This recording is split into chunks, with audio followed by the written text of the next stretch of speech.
Saudaraku sekalian, Imam Busiri dalam burdahnya mengatakan, "Fahuwallazi tamma ma'nahu wa suratuhu, thumma istafahu habiban bari'un nasami, munazzahun an syarikin fi mahasinihi, wa jawharul husni fihi ghairu munqasim." Dialah yang sempurna jiwa maupun raga, pencipta manusia menjadikannya sang tercinta. Keindahannya tak ada sesiapa pun menandingi, sebab beliau adalah manusia, dan pernah juga beliau digundul, salah satunya ketika tahallul selepas haji wada. Nabi Muhammad SAW berwajah bulat. Melihatnya mengingatkan kita pada bulan purnama. Keningnya lebar, alfiul anfi, mimiul fami, nuniyul hajib. Hidungnya seperti huruf alif, kecil dan tinggi. Bibirnya penuh merah merkah selayak huruf mim, dan alisnya setara huruf nun yang terbalik. Bola matanya sangat hitam, bulu matanya sangat lentik dan panjang. Demikian Sayyidina Ali menceritakan, dan diakhiri dengan ucapan, matahari dan bulan seakan beredar di wajah beliau. Sayyidina Ali sekali lagi mengakhiri sifat-sifat wajah dan fisik Nabi Muhammad dengan ucapan, seolah-olah matahari dan bulan beredar di wajah beliau yang indah. Duhai, alangkah indahnya. Jabir bin Samurah berkata, apabila aku melihatnya, aku selalu berkata, pelupuk matanya hitam, seakan-akan memakai celak, padahal tidak. Dia juga mengatakan, wajah beliau bagaikan matahari dan bulan. Ibnu Abbas meriwayatkan pula, gigi Nabi Muhammad SAW putih, bersih, terawat, dan terlihat selalu bergosok gigi dengan siwak. Gigi serinya renggang. Saat berbicara tampak ada cahaya yang memancar keluar di antara gigi serinya. Wajahnya bulat dengan tulang pipi yang tidak terlihat menonjol. Lehernya bak lukisan yang elok dan indah, bersih, jernih, layaknya warna perak. Ka'ab bin Malik radhiyallahu ta'ala anhu wa ardhah mengatakan, apabila bergembira, wajahnya bercahaya, seakan-akan wajah beliau itu sepotong rembulan. Nabi Muhammad SAW sempurna. Ya, jika dikatakan tak ada gading yang tak retak, gading Nabi besar Muhammad SAW tidaklah retak. Jika dibilang tak ada manusia sempurna, ungkapan itu tidak berlaku untuk baginda. Sayyid Muhammad bin Alwi bin Abbas al-Maliki dalam kitabnya Al-Insan Al-Kamil mengatakan, jika dikatakan Nabi Yusuf telah diberi Allah SWT separuh ketampanan, ketahuilah bahwasanya baginda kita Nabi besar Muhammad SAW telah dikaruniai ketampanan sempurna. Tepatlah apa yang dikatakan oleh Hasan bin Thabit dalam bait-bait syairnya, wa ajmal minka lam tara qattu ainu, wa ahsanu minka lam talidin nisa'u, khuliqta mubarra'an min kulli aibin ka'annaka qad khuliqta kama tasha'u. Yang lebih tampan darimu tak akan pernah dilihat oleh mata manusia. Yang lebih baik darimu tak akan pernah dilahirkan oleh seorang wanita. Engkau, wahai Rasulullah, manusia tanpa celah, seolah-olah engkau tercipta sesuai dengan apa yang kau pinta. Seorang penyair lain mengatakan, dia adalah sang terkasih. Rembulan pun bahkan cemburu kepadanya. Keindahannya membuat para pujangga kehabisan kata. Duhai Rasulullah, mendengar keindahanmu saja telah membuat kami dimabuk cinta. Bagaimana pula jika kedua mata ini kelak dapat memandang indah wajahmu. Semoga kami semuanya diizinkan oleh Allah SWT untuk memandang paras indahmu ya Rasulullah. Sallu ala Nabi Muhammad. Saudariku sekalian, kini akan kusampaikan kepadamu beberapa kekhususan baginda kita Nabi besar Muhammad sallallahu alaihi wasallam yang tidak Allah berikan kepada selain beliau, seperti mana yang disampaikan dalam bait-bait syair yang terkenal. Lam yahtalim qattu taha mutlaqan abada, wa ma tatha'aba aslan fi mada zamani. Minhu ad-dawabu falam tahrub wa ma waqa'at dhubabatun abadan fi jismihi al-hasani. Bi khalfihi ka'amamin ru'yatan thabatat, wa la yura ithru bawlin minhu fi alani. Wa qalbuhu lam yanam wal aynu qad na'asat, wa la yara dhilluhu fi syamsi dhu fatani. Katifahu qad alata qauman idha jalasu indal wiladati sif yadha bimuhtatani. Hadhil khasais fahfadha takun amina min syarri narin wa surraqin wa min mihani. Imam Nawawi Al-Bantani dalam syair-syair ini menyatakan tentang 10 keistimewaan baginda kita Nabi besar Muhammad sallallahu alaihi wa ala alihi wasallam. Yang pertama, lam yahtalim qattu taha mutlaqan abada. Nabi Muhammad tidak pernah berihtilam. Apa itu ihtilam? Yang biasa disebut dengan nama mandi basah ya, mandi hujan-hujanan gitu maksudnya, bagi kaum laki-laki. Nah ini, yang seperti ini tidak pernah terjadi kepada baginda kita Nabi besar Muhammad sallallahu alaihi wasallam. Artinya Nabi Muhammad seumur hidupnya tidak pernah bermimpi bersetubuh. Sekali lagi, Nabi Muhammad seumur hidupnya tidak pernah bermimpi bersetubuh. Itu salah satu dari 10 kekhususan yang Allah Subhanahu wa taala berikan kepada baginda kita Nabi besar Muhammad sallallahu alaihi wasallam. Keistimewaan yang Allah Subhanahu wa taala berikan kepada tubuh Nabi Muhammad alaihi salatu wasallam. Yang kedua, wa ma tatha'aba aslan. Nabi Muhammad tidak pernah menguap. Sekali lagi, Nabi Muhammad tidak pernah menguap. Nabi Muhammad pernah bersin, akan tetapi Nabi Muhammad tidak pernah menguap. Karena kabarnya menguap itu adalah sesuatu hal yang datangnya dari setan, terutamanya kalau menguap di saat-saat kita lagi sholat, menguap di saat-saat kita lagi baca Al-Quran. Kalau dibawa nonton TV langsung matanya terang, tapi begitu dibawa baca Al-Quran langsung nguapnya berulang-ulang. Nah ini nih, Nabi Muhammad alaihissalam tidak pernah menguap. Dan kita kalau menguap itu, kesunahan yang pertamanya adalah untuk nahan biar jangan sampai buka mulut, ya. Kita kalau menguap, sekali lagi sunnahnya itu kita tahanin biar kita tidak terbuka mulutnya. Nah itu biasanya hidungnya jadi mengembang, karena kan ditahanin ya, keluarnya dari hidung. Sekali lagi, Nabi tidak pernah menguap. Kalau bersin, Nabi Muhammad beberapa kali beliau bersin, dan beliau mensunnahkan untuk kalau kita bersin, kita menutup dengan punggung telapak tangan bagian kiri, kemudian kita berucap kalimat hamdalah. Jadi yang bersin bilang alhamdulillah, yang mendengarnya berucap yarhamukallah, atau kalau perempuan yarhamukillah. Kemudian yang mendengarnya lagi mendoakan lagi untuk Allah Subhanahu wa taala memperbaiki keadaannya. Aslahallah yuslih balakum, gitu ya. Teman-teman sekalian saya muliakan, kemudian Nabi Muhammad juga diriwayatkan tidak pernah buang angin juga. Jadi sekali lagi, Nabi Muhammad nggak pernah buang angin ya. Nabi Muhammad nggak pernah kentut gitu. Karena memang beliau tubuhnya sebersih itu, teman-teman sekalian. Dan ini merupakan kekhususan buat baginda kita Nabi besar Muhammad sallallahu alaihi wa ala alihi wasallam. Kemudian yang berikutnya lagi, minhud dawabu falam tahrub. Nabi Muhammad itu tidak pernah dilariin oleh binatang-binatang. Maksudnya binatang tidak ada yang lari ketika melihat Nabi Muhammad alaihissalam. Tidak ada.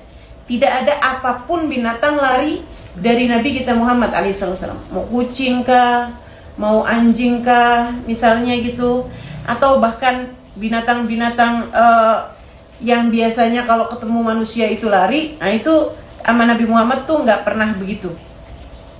Justru semua binatang ingin selalu mendekat kepada beliau, apalagi binatang-binatang ternak.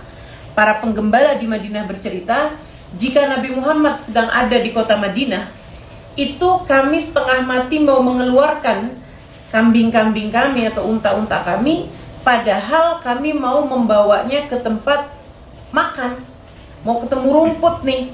Tapi karena Nabi Muhammadnya ada di Madinah, setengah mati binatang-binatang tersebut mau keluar. Tapi kalau udah sore kami giring binatang-binatang tersebut menuju ke Madinah. Wah, semangat sekali binatangnya, kayak yang pengen buru-buru nyampe ke Madinatin Nabi Sallallahu Alaihi Wasallam. Bahkan Nabi Muhammad waktu Haji Wada itu beliau membawa 100 ekor unta, teman-teman. Dan Nabi Muhammad memotong 63 ekor di antara 100 ekor unta tersebut. Itu setiap kali Nabi Muhammad mengarahkan tangannya ke salah satu dari unta-unta tersebut, maksudnya mau ngambil nih unta yang mana nih yang mau disembelih, itu semua unta memanjangkan kepalanya. Semuanya pada kepengen dia yang diambil sama Nabi Muhammad Sallallahu Alaihi Wasallam untuk disembelih, teman-teman, untuk disembelih. Padahal binatang kan biasanya paling takut untuk disembelih. Nah, ini kepada baginda Nabi besar Muhammad alaihissalam, mereka bahkan sampai mengajukan dirinya untuk disembelih oleh Nabi besar Muhammad Sallallahu Alaihi Wasallam. Kemudian keistimewaan Nabi Muhammad yang lainnya, wa ma waqa'at dubabatun abadan fi jismihil hasani. Nabi Muhammad itu badannya tidak pernah dihinggapi lalat.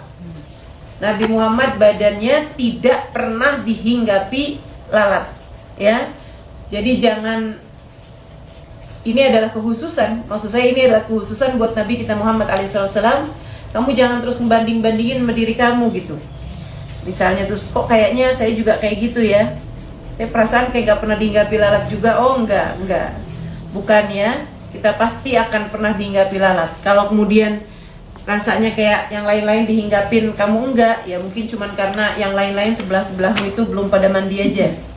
Tapi sebenarnya sangat mungkin tubuh kita ini dihinggapi oleh lalat, tidak seperti tubuh manusia agung baginda Nabi besar Muhammad Sallallahu Alaihi Wasallam. Itu keistimewaan beliau yang nomor 4. Kemudian keistimewaan yang nomor 5, bikhalfihi ka'amamin ru'yatan thabatat. Beliau melihat dari arah belakang seperti penglihatan beliau ke arah depan. Jadi Nabi Muhammad itu melihat dari arah belakangnya seperti mana mudahnya kita untuk melihat ke arah belakang. Salah satunya adalah hadis yang diriwayatkan oleh Imam Al-Busiri alaihi ridwanullah. Nabi Muhammad mengatakan, "Atimmur ruku'a was sujud, fa walladhi nafsi biyadihi inni la arakum min wara'i dhahri ma idza raka'tum wa idza sajadtum." Kata Nabi Muhammad, sempurnakanlah ruku kalian, sempurnakanlah sujud kalian. Aku sungguh-sungguh melihat bagaimana kalian ruku dan sujud dari arah belakang punggungku. Nah, jadi kalau kita nih matanya cuma di depan, Nabi Muhammad depan, samping, kanan, kiri, semuanya mata nih ya. Bahkan hati beliau itu bisa melihat tembus kepada apa yang tidak bisa ditembus oleh manusia pada umumnya. Itu Nabi kita Muhammad alaihissalam. Kemudian keistimewaan beliau atau kekhususan beliau yang berikutnya, sesudah yang kelima, melihat dari arah belakang seperti beliau melihat dari arah depan. Wala yura ithru baulin minhu fi alani. Yang berikutnya adalah tidak pernah terlihat bekas kencing ataupun kotoran beliau. Ini juga salah satu dari keistimewaan beliau, teman-teman sekalian. Kencingnya itu setiap kali keluar, kalau ke tanah gitu, langsung hilang, langsung dihisap sama tanah. Demikian pula bahkan kotoran beliau alaihi salatu wassalam. Kemudian yang berikutnya lagi, jadi kalau beliau buang hajat itu teman-teman seperti yang diriwayatkan oleh Sayyidina Ibnu Mas'ud. Ketika ditanya, Sayyidina Ibnu Mas'ud ini yang suka nemenin Nabi Muhammad kalau di perjalanan-perjalanan. Kalau Nabi Muhammad mau buang hajat atau apa, itu Sayyidina Ibnu Mas'ud yang membawakan sendalnya, yang membawakan airnya gitu, yang membawakan siwak beliau. Sayyidina Ibnu Mas'ud itu pernah ditanya sama para sahabat, kayak apa sih Nabi gitu kalau buang hajat? Katanya Ibnu Mas'ud, Nabi selalu mencari tempat yang tertutup untuk beliau buang hajat, karena beliau tidak suka auratnya terlihat. Kemudian kata Ibnu Mas'ud, ketika ditanya, terus gimana tuh kamu bersihin kotorannya? Gak pernah, kata Ibnu Mas'ud. Gimana ceritanya kok kamu gak pernah bersihin kotorannya Nabi Muhammad gitu? Nabi Muhammad sendiri yang bersihin? Gak juga. Terus gimana? Dibilang, saya lihatnya kayak bumi itu rebutan gitu. Jadi begitu keluar aja udah langsung hilang, gitu ya. Nah, kamu nggak ada yang kayak begitu nih, kita semua nih nggak ada yang kayak begitu. Jadi nggak usah mau coba-coba gitu, lihat tanah makan apa enggak gitu, nggak usah teman-teman. Itu khusus buat Nabi besar Muhammad Sallallahu Alaihi Wasallam. Jadi begitu keluar langsung hilang, dimakan oleh bumi, seperti itu. Sehingga sekalian yang saya muliakan, kemudian yang selain daripada itu, keistimewaan beliau yang nomor 7 adalah wa qalbuhu lam yanam wal ainu qad na'asat. Hati beliau tidak pernah tidur meskipun saat matanya tertidur. Jadi walaupun matanya tertidur, itu Nabi Muhammad hatinya nggak pernah tidur. Karenanya ada banyak riwayat dalam hal ini menceritakan bagaimana Nabi Muhammad tidur akan tetapi hatinya nggak tidur. Sehingga sekalian saya muliakan, Nabi Muhammad itu tidur kemudian bangun, beliau itu langsung sujud syukur. Ditanya, kenapa? Apa yang kau sujud syukurin wahai Rasulullah? Tadi waktu aku tidur diturunkan firman Allah SWT. Jadi Nabi Muhammad tidurnya dapat wahyu, teman-teman. Tidurnya itu hatinya tidak pernah tidur. Bahkan suatu hal yang paling tinggi nilainya itu turunnya wahyu, bisa turun di saat beliau sedang dalam posisi seperti mana kita tertidur gitu. Karena memang tidurnya Nabi Muhammad itu hanya matanya saja, akan tetapi hatinya tidak pernah tidur. Kebalikan dari kita ya, matanya melek pun hatinya tidur, hatinya lupa sama Allah SWT. Dan Nabi Muhammad justru bahkan ketika mata beliau terlihat tertidur, hati beliau tidaklah pernah tertidur. Sayyidah Aisyah pernah bertanya ketika Nabi Muhammad bangun dari tidur langsung sholat tanpa wudhu lagi. Kata Nabi Muhammad, bukankah engkau tadi tidur wahai Rasulullah? Pada Nabi Muhammad kemudian menjawab, nahnu ma'asyiral anbiya innama tanam a'yununa wa la yanam qulubuna. Sungguhnya kami nih Aisyah, para nabi, hanya tidur matanya aja, hati kami tidak pernah tidur.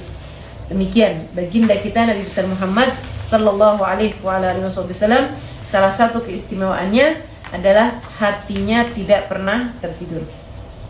Wala yaradilluhu fi syamsi dufatani. Kemudian keistimewaan beliau yang lainnya, yang nomor 8 adalah beliau tidak memiliki bayangan. Teman-teman saya sekalian, Nabi kita Muhammad SAW tidak memiliki bayangan. Kenapa begitu? Para ulama mengatakan karena dua hal.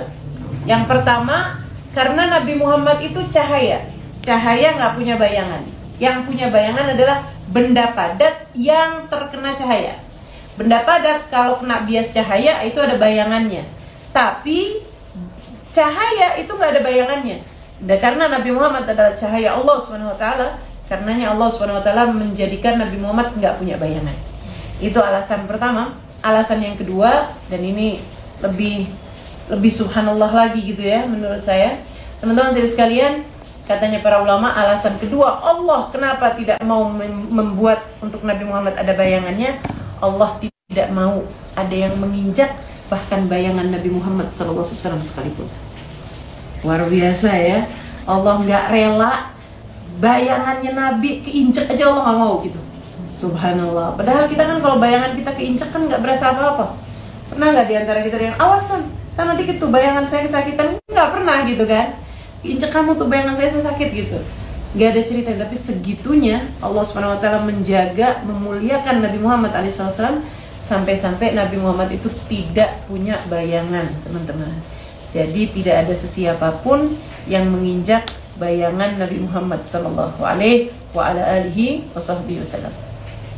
Kemudian keistimewaan yang ke-9, katifahu qad alata qauman idza jalasu. Dua bahunya Nabi Muhammad selalu terlihat lebih tinggi daripada siapapun ketika sedang duduk. Jadi ini Nabi nih, seperti yang tadi Sayyidina Ali sampaikan di yang pembahasan pertama mengenai fisik Nabi Muhammad SAW, badan Nabi Muhammad, itu Nabi Muhammad bukan yang paling tinggi. Tapi kalau lagi kumpul, itu selalu aja yang kelihatan duluan adalah Nabi kita Muhammad SAW. Walaupun udah orang-orang paling tinggi-tinggi sekalipun, itu selalu bahu Nabi Muhammad duluan yang kelihatan. Memang kekhususan dari Allah SWT, Allah karuniakan kepada baginda kita Nabi besar Muhammad Sallallahu Alaihi Wasallam. Sampai para sahabat meriwayatkan, kami kalau sedang duduk-duduk bersama dengan Nabi Muhammad, atau kalau ada sekumpulan orang-orang sedang duduk bersama Nabi Muhammad SAW, ka'annahul qamar bainan nujumiz zuhur. Kelihatannya itu seperti ada bulan di antara bintang-bintang. Nah kita kan kalau ngelihat ke langit pas lagi bulan purnama, itu pasti yang kelihatan duluan tuh kan bulannya. Baru kemudian kita lihat ada bintang-bintang di sekitarnya. Demikian pula dengan orang kalau ngelihat Nabi Muhammad lagi kumpul-kumpul, itu yang kelihatan duluan Nabi Muhammad alaihissalam, baru kemudian yang lain-lainnya baru kelihatan. Kemudian yang terakhirnya, endal wiladati sif yada bimuhtatani. Ada beberapa keistimewaan yang Allah SWT berikan ketika lahirnya baginda kita Nabi besar Muhammad SAW. Salah satunya adalah beliau sudah berkhitan ketika lahir, beliau sudah bercelak mata ketika lahir, dan beliau juga sudah terpotong rambutnya ketika lahir. Bahkan tali pusarnya sudah terpotong dan sudah kering sempurna. Sallallahu alaihi wa ala alihi wa sahbihi wasallam.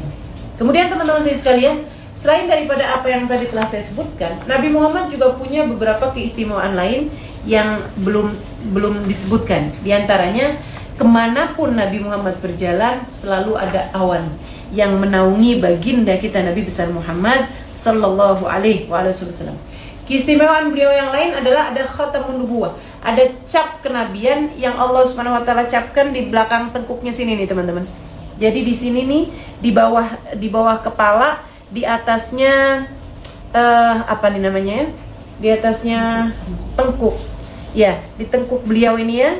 Di atasnya tengkuk, di bawahnya kepala. Jadi di leher bagian atas.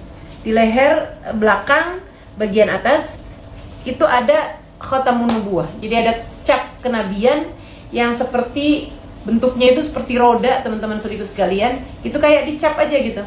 Kayak ada orang pas lahir ada capnya gitu. Itu ada pada diri Nabi kita Muhammad sallallahu alaihi wasallam, itu dari sejak lahirnya. Memang sudah ada cap seperti itu, seperti mana yang diceritakan oleh para sahabat-sahabat Nabi kita Muhammad alaihi wasallam. Adapun bentuknya, Jabir bin Samurah menceritakan, aku pernah melihat khatamun nubuwah, ia terletak di antara kedua bahu Rasulullah sallallahu alaihi wasallam bagian belakang. Bentuknya seperti sepotong daging berwarna merah sebesar telur burung dara. Selain daripada itu, kekhususan beliau adalah apa yang disepakati oleh para ulama, seperti yang disebutkan oleh Imam Al-Bujairani, Imam Al-Bajuri dalam kitab Iqna dan lain-lainnya, dengan teks kitab seperti ini. Ittafaq jamil ulama bi anna fudalatun Nabi sallallahu alaihi wasallam tahirah. Sekali lagi, ini adalah khusus hanya untuk Nabi Muhammad sallallahu alaihi wasallam saja doang, tidak ada yang lainnya. Jadi tidak ada sesiapapun yang punya keistimewaan ini selain baginda Nabi Muhammad sallallahu alaihi wasallam. Apa itu? Ittafaq jamil ulama bi anna fudalatun Nabi sallallahu alaihi wasallam tahirah. Semua ulama bersepakat bahwasanya apa yang keluar dari tubuh Nabi Muhammad sallallahu alaihi wasallam hukumnya suci. Jadi darah Nabi suci, nanah Nabi suci, mohon maaf teman-teman, kencing Nabi Muhammad SAW suci, bahkan kotorannya pun suci juga. Gitu. Nah, mengenai kencing Nabi Muhammad SAW, itu apa yang diriwayatkan dari Sayyidah Salamah. Katanya Sayyidah Salamah, Nabi Muhammad malam hari itu beliau terbangun, rupanya Nabi Muhammad kencing. Kencingnya ditaruh di mangkok. Seperti yang tadi saya sampaikan, kalau Nabi Muhammad kencing di tanah, itu langsung nggak ada bekasnya, begitu ya. Tapi ini Nabi Muhammad karena kencing di waktu malam, para sahabat tuh banyak yang nggak punya kamar mandi kan. Tentu saja hampir semua orang pada zaman tersebut nggak ada yang punya kamar mandi. Nah, Nabi Muhammad kencingnya tuh ditaruh di kayak di sebuah mangkok gitu, sama Nabi ditaruh di bawah sarir, di bawah tempat tidur beliau gitu. Kayak ditaruh di balai-balai gitu. Nabi Muhammad kemudian berwudu dan Nabi Muhammad sholat malam. Habis itu jelang-jelang subuh Nabi Muhammad tidur lagi. Sayyidah Salamah bangun. Jadi waktu itu beliau, Nabi Muhammad sedang bersama dengan Sayyidah Salamah di rumahnya Nabi Muhammad yang bersama dengan Sayyidah Salamah. Sayyidah Salamah bangun, berasa haus banget. Beliau nyari-nyari minuman, kelihatan ada air di bawah tempat tidur. Tanpa berpikir panjang, beliau pun kemudian mengambil air tersebut dan meminumnya hingga habis. Pagi-pagi hari, Nabi Muhammad SAW mengatakan kepada Sayyidah Salamah, "Ya Salamah, irmi bauli tahta sarir." Wahai Salamah, tolong buangkan kencing saya di bawah tempat tidur. Sayyidah Salamah bengong. Kata Sayyidah Salamah, "Ahwa bauluka ya Rasulullah, apakah itu adalah kencingmu, wahai Rasul?" Kata Nabi, "Emang kenapa gitu Salamah?" "Soalnya tadi malam saya bangun, Saya haus Rasulullah, saya kirain itu air, jadi saya minum wahai Rasul. Nabi tersenyum, kemudian Nabi Muhammad berkata, idzan la yuji'uka batnuk. Idzan la yuji'uka batnuk, kalau begitu perutmu tidak akan pernah menyakitimu lagi. Kalau begitu kamu gak akan pernah sakit perut lagi. Kurang lebih seperti itu ya. Kalau begitu sejak hari ini kamu tidak akan pernah sakit perut lagi. Nah, para ulama mengatakan dari ucapan Nabi Muhammad SAW seperti itu menunjukkan bahwa kencing Nabi Muhammad itu suci, teman-teman sekalian. Sebab kalau enggak, Nabi Muhammad pasti akan bilang yang, lah kamu kenapa minum kencing gitu kan. Gak seperti itu, Nabi malah justru menyampaikan tentang fadilah kencingnya ya. Dan sekali lagi ini hanya khusus untuk Nabi Muhammad SAW. Kamu jangan nyari kencing siapapun untuk ngobatin sakit perut kamu, karena ini tidak ada selain Nabi Muhammad SAW. Dan Salamah menceritakan bahwa sejak hari itu sampai dengan saat ini, ketika beliau menceritakan hadis ini, beliau mengatakan, saya tidak pernah sakit perut lagi. Padahal sebelumnya saya adalah seorang perempuan yang gampang banget masuk angin, gampang banget sakit perut, gampang banget mules, gampang banget perutnya bermasalah. Tapi sejak hari itu secara tidak sengaja terminum kencingnya Nabi Muhammad SAW, nah itu beliau tidak pernah lagi merasakan sakit perut. Dan sekali lagi ya, kencing ini hukumnya najis untuk selain baginda kita Nabi besar Muhammad SAW. Hanya Nabi Muhammad aja yang seperti itu. Sebagaimana ada juga sahabat Sayyidina Ibnu Mas'ud yang meminum darah Nabi kita Muhammad SAW. Nah kalau ini secara sengaja teman-teman. Kalau yang tadi kencing itu secara tidak sengaja, Sayyidah Salamah meminumnya. Kalau Ibnu Mas'ud secara sengaja. Nah, ini tentu juga didasari pemahaman dan ilmu yang ada pada diri Sayyidina Ibnu Mas'ud sehingga memutuskan hal yang seperti itu. Jadi ceritanya ini ada dalam hadis-hadis di kitab-kitab fikih yang besar-besar ya, yang seperti yang tadi saya sampaikan. Jadi kalau kamu mencari-cari dalilnya, silahkan buka, ada di Bujairami, ada di Baijuri, karya Syekh Ibrahim Al-Baijuri, syarahnya kitab Abu Syuja, syarah matan kitab Abu Syuja, itu boleh dirujuk di sana bagi yang mau mencari-cari dalil dari apa yang tadi saya sampaikan. Teman-teman sekalian, Sayyidina Ibnu Mas'ud menceritakan dalam riwayat hadis yang sahih ya, beliau mengatakan, saya satu hari dipanggil Nabi Muhammad untuk membuangkan darah Nabi Muhammad karena beliau telah telah bekam. Jadi Nabi Muhammad habis bekam, darahnya itu ada di mangkok. Kemudian Nabi Muhammad SAW mengatakan kepada Ibnu Mas'ud, ya Ibnu Mas'ud, ghayyibhu fi makan la yarahu fihi ahad. Wahai Ibnu Mas'ud, tolong buangkan darah ini di tempat yang kiranya tidak ada sesiapapun yang melihat. Jadi Nabi memang mensyaratkan kepada Ibnu Mas'ud, tolong buang darah ini wahai Ibnu Mas'ud di tempat tidak ada sesiapapun bisa lihat. Ibnu Mas'ud bilang, marhaba ya Rasulullah, labbaik wa sa'dik. Diambil kemudian darah tersebut, bawa jalan sama Ibnu Mas'ud sambil mikir-mikir gitu, tempat nggak ada siapapun bisa lihat, tempat nggak ada siapapun bisa lihat. Dapat ide nih. Ibnu Mas'ud kemudian duduk. Sesudah beliau lihat-lihat kanan kiri, sepi, nggak ada siapa-siapa, di atas bongkah batu, di tempat rawa-rawa gitu yang nggak ada sesiapapun orang lihat. Beliau kemudian Bismillahirrahmanirrahim mulai meminum darah tersebut sampai habis. Habis itu beliau laporan kepada Nabi Muhammad SAW, ya Rasulullah, qad ghayyabtu fi makan la yarahu fiha ahad. Udah Rasul, udah saya buang darahmu di tempat nggak ada sesiapapun bisa lihat. Kayaknya dari ucapannya yang mantep banget gitu bikin curiga. Nabi kemudian nanya gitu, aina ghayyabtahu ya Ibnu Mas'ud? Di mana kamu buang darah tersebut wahai Ibnu Mas'ud? Ibnu Mas'ud senyum gitu. Kata Nabi Muhammad, la'allak syaribta, kamu minum ya darah saya. Ibnu Mas'ud bilang, maratu bihi la khair, tujuan saya baik wahai Rasulullah, tujuan saya baik wahai Rasul. Kata Nabi, apa tujuan kamu wahai Ibnu Mas'ud? An yakuna lahmi wa dami yakhtalit bidamika ya Rasulullah. Agar darah dagingku, tubuhku ada darahmu wahai Rasulullah. Agar darah dagingku bersatu dengan darahmu wahai Rasulullah. Nabi mendengar itu kemudian berkata, fallahmul ladhi yakhtalit bidami lan yusibuhu min ahad. Maka darah daging yang bersatu dengan darahku tak akan pernah tersentuh api neraka. Maka darah daging yang pernah bersatu dengan darahku tidak akan pernah tersentuh api neraka. Alangkah beruntungnya Ibnu Mas'ud. Dan sekali lagi saya sampaikan, ini hanya khusus buat baginda kita Nabi besar Muhammad SAW. Selain Nabi Muhammad tak ada yang darahnya suci siapapun orangnya. Selain Nabi Muhammad tak ada yang darahnya suci siapapun orangnya. Sekali lagi, tak ada selain Nabi Muhammad yang darahnya suci. Siapapun saja orangnya.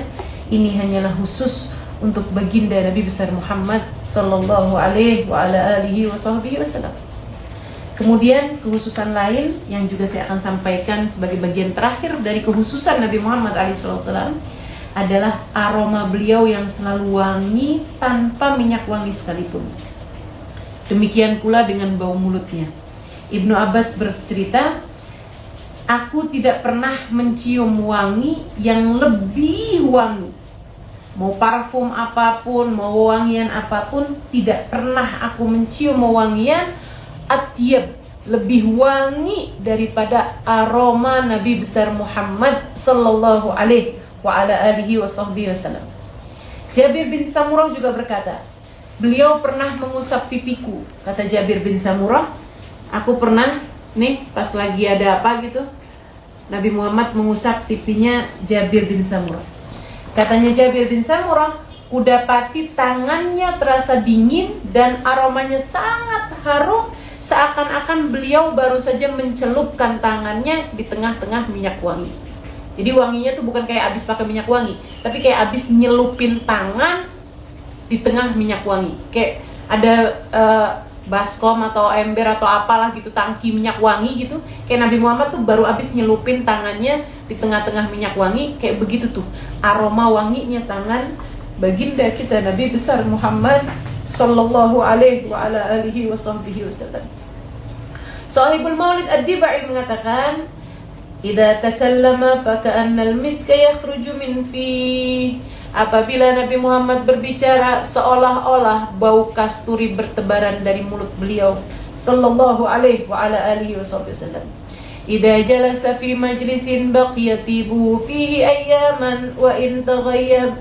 Apabila Nabi Muhammad duduk di satu majlis, wanginya tempat tersebut tercium berhari-hari, bukan sejam 2 jam. Jadi habis Nabi Muhammad pergi, berhari-hari wanginya keciuman dari tempat tersebut. Idza marra bi tariqin 'urifa min tibihi annahu qad marra fi. Kalau Nabi Muhammad lewat di sebuah jalanan, keciuman dari baunya jalan tersebut ketahuan Nabi Muhammad lewatnya di jalan itu. Jadi kalau ada sahabat gitu ketinggalan mau jalan sama Nabi, nggak tahu gitu Nabi tadi tuh lewat di jalan yang mana, ketinggalan udah sejam 2 jam gitu, tinggal nyium aja baunya jalanan, ikutin aja aromanya, kamu akan dapeti wanginya Nabi Muhammad di jalanan tersebut berjam-jam. Padahal itu jalanan ya, ruangan yang terbuka, itu Nabi kita Muhammad alaihi wasallam wanginya sampai sedemikian, teman-teman. Dan sungguh kita tidak dapat membayangkan seperti apa wanginya Nabi kita Muhammad sallallahu alaihi wasallam dari apa yang sudah diriwayatkan oleh para sahabat-sahabat Nabi kita Muhammad alaihi wasallam. Kita nih yang hidup di zaman sekarang ini, kita nggak bisa lagi cium wanginya Nabi Muhammad alaihi wasallam. Akan tapi teman-teman sekalian, sungguh kalau hatimu kedatangan Nabi Muhammad sallallahu alaihi wasallam, hatimu bakalan jadi wangi. Kalau udah hatimu bakalan menjadi wangi, kalau hatimu jadi wangi, nanti semua yang keluar dari tubuhmu itu akan menjadi sesuatu yang wangi. Akhlakmu wangi, orang seneng semua.